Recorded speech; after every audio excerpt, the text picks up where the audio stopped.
Buen día, ingeniero. Mi nombre es Mónica Liliana Dubón. Somos del Grupo Teórico 2. El tema que nos ha correspondido a nuestro grupo es la situación macroeconómica de El Salvador para los periodos comprendidos en el año 2000 al 2020, ¿verdad? Evaluando las condiciones del sector real, fiscal y externo, ¿verdad?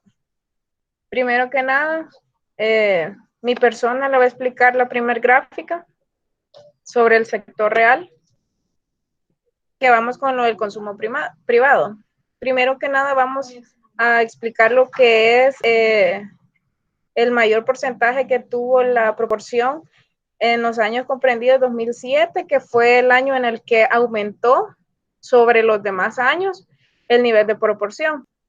También teniendo como un nivel balanceado o eh, consecutivo los años del 2000 al 2003, ¿verdad? Eso podemos explicarlo posteriormente en la siguiente gráfica.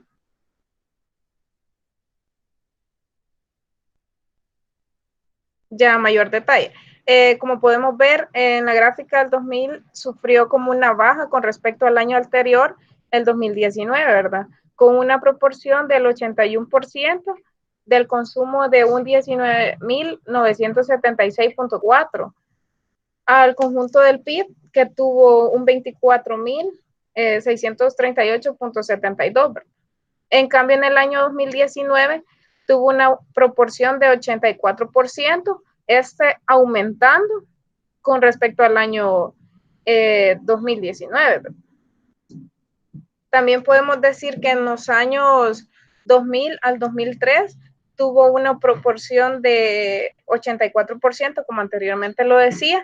Se mantuvo durante 4 años, variando el PIB con un 11.784.93. Y para el año 2001, que tuvimos un consumo privado de 10.360.49, ¿verdad? Esto podemos decir que en los años 2003 tuvimos un consumo privado de 11.145.16 al año anterior, que había aumentado, ¿verdad? Pasaré a la... Buenos días, licenciado, compañeros. Pues yo les hablaré sobre lo que es el gasto del gobierno, retomando lo que había dicho mi compañera Liliana anteriormente, que en el 2020 los gastos se vieron aumentados, quizás en una proporción más grande desde los últimos 20 años. Esto debido a la pandemia que nos afectó a todos. Como sabemos, esta pandemia no afectó solamente el gasto, sino que a varias, o mejor dicho, a toda la economía de El Salvador. Ahora bien, se debieron estos gastos a que el gobierno incurrió en mucha, podríamos decirlo así, ayuda a las personas, a toda la población, como pudimos haberlo visto en la entrega de paquetes familiares de alimentos, de frijoles, así como la ayuda monetaria que se dio al principio, la cual fue de $300. Todo esto se vio aumentado el gasto público, el cual aumentó un 3% con respecto al año anterior. Cabe recalcar que el PIB también disminuyó este año debido a lo mismo de la pandemia y también los gastos del gobierno producieron una mayor o un aumento, mejor dicho, de la deuda externa del gobierno debido a que tantas cosas debieron ser prestadas del exterior, pero eso es otro tema, digamos. Ahora bien, les hablaré sobre el siguiente gráfico, el cual es la inversión bruta del gobierno. Muy bien, aquí igualmente no hay mucho que, que aclarar. El aumento que ha tenido en los últimos 20 años ha sido básicamente el mismo. Como podemos ver, en el año 2000 fue la proporción del 18%, lo cual ha sido lo mismo este año. Claro que cabe recalcar que el PIB ha aumentado bastante, casi, o mejor dicho, más de un 100% desde el año 2000. Ahora bien, en el año 2020 igualmente la inversión bruta fue afectada. ¿Por qué? Por lo mismo de la pandemia, lo cual obligó a disminuir la inversión que tenía el gobierno para el sector, porque se dedicaban más gastos al financiamiento, por ejemplo, de los gastos públicos, y no había mucho de dónde invertir porque la mayoría de empresas habían cerrado sus operaciones y no tenían dinero mucho para invertir en este sector, pero aún así no bajó mucho porque solo incluso con relación al PIB, el cual bajó el 2020, subió un 1% en la relación que había mantenido con el año 2019. Aún así, esto no quiere decir que aumentó la inversión bruta, sino que al contrario, disminuyó en casi 2.000 millones de dólares, pero en la proporción con el PIB sí aumentó un poco. Así que hasta aquí a mi parte y sigue mi compañera. Muchas gracias. Muy buenos días, licenciado. A mí me toca hablar sobre el sector fiscal y en ese caso me voy a hablar sobre el sector no financiero. Durante los años del 2000 a 2005 podemos notar que en El Salvador los ingresos y donaciones aumentaron unos 711.39 millones de dólares debido a que los ingresos corrientes aumentaron año con año, pero los gastos y concesiones netas de préstamos aumentaron por mucho cada año y financiamiento interno neto. En el año 2002 fue negativo, fue de 778.22 millones de dólares. Fue uno de los años más bajos que se registró durante ese periodo de 2000 a 2005.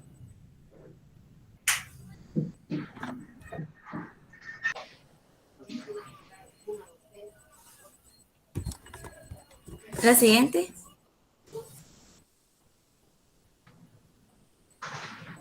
Los ingresos totales de gobiernos, yo tomé nuevamente los años de 2016 a 2020.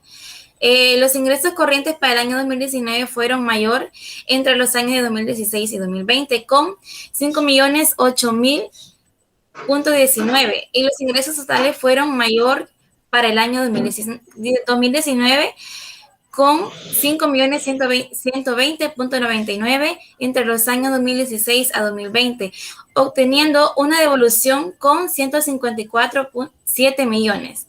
Gracias. Sigue mi compañero Dan.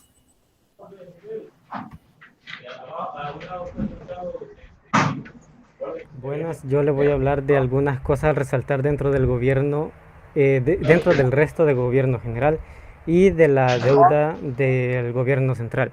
Bien, dentro del gobierno general podemos resaltar de que el ahorro corriente en todos los años ha sido negativo, y esto se debe a que, bueno, los gastos corrientes han sido mayores que los ingresos corrientes, por lo que el ahorro no ha sido suficiente para pagar estos gastos, sino que se ha tenido que recurrir al ahorro del resto del mundo.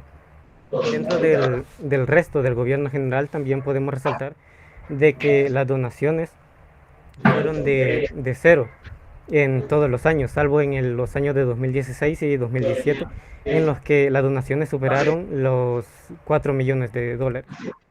En la siguiente lámina, por favor.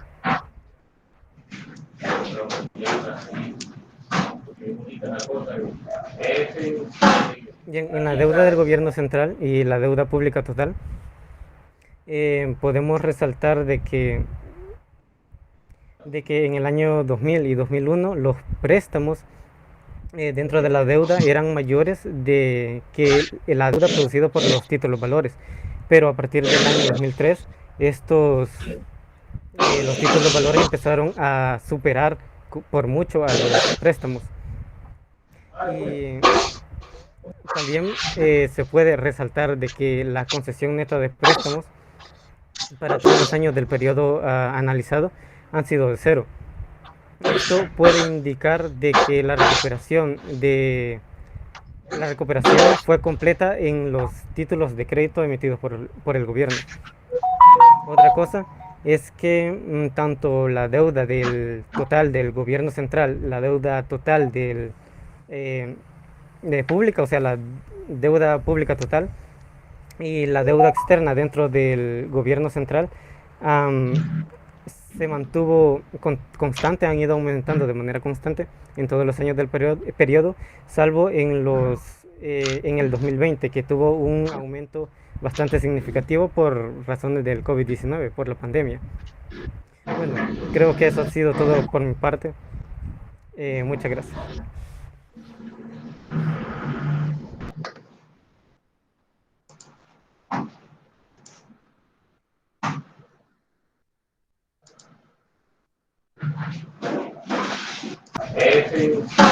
Bien, en la deuda del gobierno central y la deuda pública total, podemos resaltar de que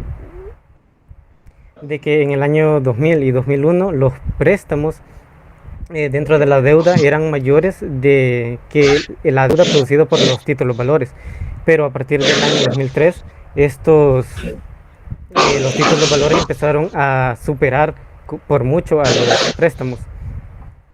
Y también se puede resaltar de que la concesión neta de préstamos para todos los años del periodo analizado han sido de cero. Esto puede indicar de que la recuperación fue completa en los títulos de crédito emitidos por el gobierno.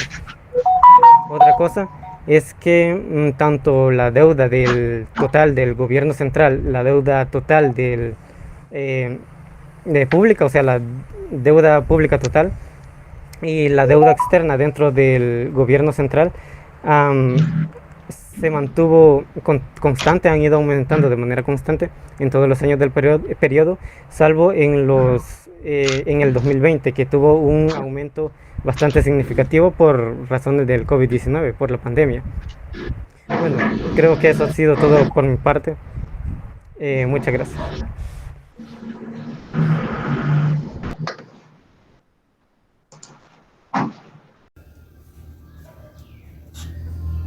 El sector externo. El comercio internacional es el intercambio de bienes y servicios de capital a través de sus fronteras nacionales en numerosos países representa una proporción elevada en su Producto Interno. En el largo plazo, el comercio mundial ha crecido en términos absolutos y relativos, por lo que ha ganado importancia en la economía, en lo social y la política. El sector externo de la economía de un país abarca todas las transacciones económicas que trascienden de sus fronteras, es decir, las exportaciones de bienes y servicios, los movimientos financieros de bienes de capital internacionales y los pagos de las instituciones internacionales de la economía. En el exterior se registra en la balanza de pagos. La balanza de pagos es el registro sistemático de los valores de todas las transacciones económicas de un país con el resto del mundo en un periodo de tiempo, generalmente un año. La balanza comercial registra el saldo de las exportaciones y las importaciones de bienes. Las exportaciones incluyen el valor de los bienes y servicios producidos internamente por no residentes durante el periodo de referencia. Las importaciones son los bienes comprados a residentes en el resto del mundo. El estudio de esta variable sirve para ver cuál es la cantidad de divisas que salen del país y cuáles son los dos sectores que reciben la competencia extranjera. La balanza comercial. En la gráfica anterior podemos ver el cambio para el año 2019.